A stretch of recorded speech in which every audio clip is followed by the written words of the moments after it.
এই হ্রদের জলে কোনো পশু পাখি নামলেই হয়ে যাবে স্ট্যাচু। না, ভুল বলা হলো। তারা পাথরে পরিণত হয়। এই হ্রদে কোনো প্রাণী গেলে তাকে বেঁচে ফিরতে হয়। হ্রদের চারিদিকে ছড়িয়ে ছিটিয়ে রয়েছে অসংখ্য পাথরের পশু পাখির মূর্তি।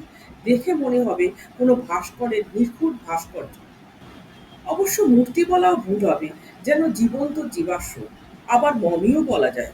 এই হ্রদটি অবস্থিত আফ্রিকার তানজেনিয়ায়। নাম ম্যাটন হ্রদ। এই হ্রদে কোনো প্রাণী গেলে তাকে বেঁচে ফিরতে হয় না। তার মানে এই নয় যে যে সব প্রাণীর সঙ্গে সঙ্গে মৃত্যু হচ্ছে। পাখিগুলি হ্রদের মধ্যে নেমে পড়লেই বিপদ। মূলত জলের খাদ্যধর্মের জন্যই হয় এই সমস্যা।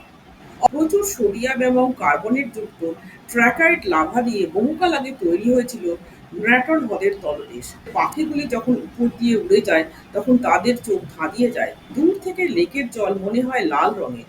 লেকের এই লাল রঙই আকৃষ্ট করে পাখিগুলি। তীব্র আলোর ঝলকানিতে বিভ্রান্ত হয়ে হ্রদেই পড়ে যায় পাখিগুলি। এক মুহূর্ত এই হ্রদে তিষ্ঠনোর জো নেই। পড়ার সঙ্গে সঙ্গে অনেক পাখি পাথরে পরিণত হয়।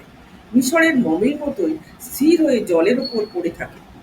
কেউ যদি অতি কষ্টে ডাঙায় উঠেও পড়ে, তার কষ্ট আরো বাড়ে। লেকের জলের ক্ষার আর নুন লেগে যায় পাখি বা প্রাণীটির শরীরে। আস্তে আস্তে পাথরে পরিণত হয় এই লবণ ও ক্ষার। একসময় পাখিগুলির শরীর পূর্ণাঙ্গ চূড়াপাথর মূর্তির রূপ নেয়।